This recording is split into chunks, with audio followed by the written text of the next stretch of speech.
I should write like a 4-year-old one too. And then maybe 13. That would be all screaming, 13. Maybe there are cartwheels in your mouth. Maybe your words will grow up to be gymnasts. Maybe you've been kicking people with them by accident. I know some people get a whole lot of rocking in the rocking chair, and the ones who don't sometimes get rocks in their voice boxes become slingshots. Maybe you think my heart looks like a baby squirrel. But guess what?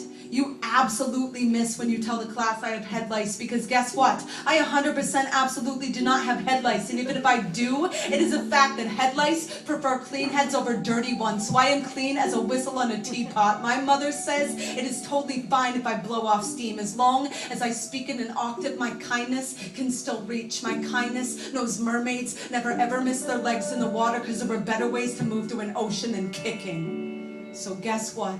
If I ever have my own team, I'm picking everyone first. Even the worst kid and the kid with the stutter like the skipping record, because I know all of us are scratched, even if you cannot hear it when we speak. My mother says some people have heartbeats that are knocking on doors that will never ever open. And I know my heart is a broken freezer chest. That's why I can't keep anything frozen. So no, I am not always crying. I am just thawing outside the lines. And even if I am always crying, it is a fact that salt is the only reason everything floats so good in the Dead Sea. And just because no one ever passes notes to me doesn't mean I'm not super duper. In fact, my super duper might be a buoy or a paper boat the next time your nose is stuck up the river, because it is a fact that our hearts stop for a millisecond every time we sneeze, and some people's houses have too much dust.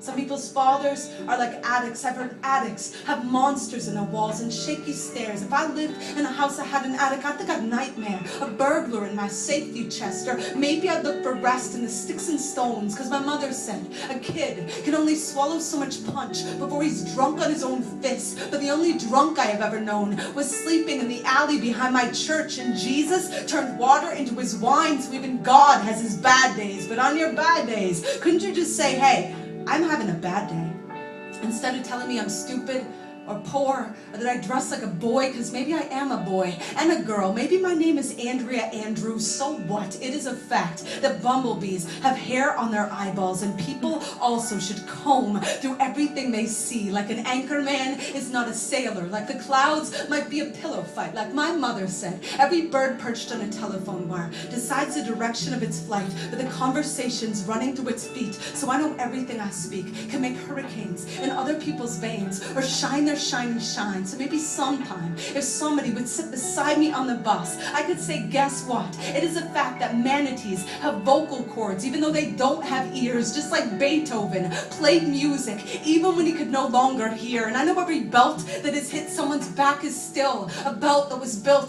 to hold something up. And it is a fact that Egyptians slept on pillows made of stone, but it's not hard for me to dream that maybe one day you'll write me back, like the day I wrote the lightning bug, to say, I smashed my mason jar and I threw away the lid. I didn't want to take a chance that I'd grow up to be a war.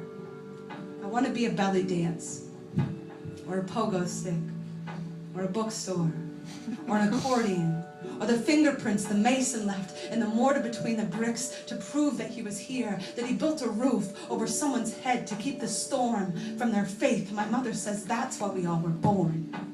And I think she's right. So right back soon. Sincerely yours.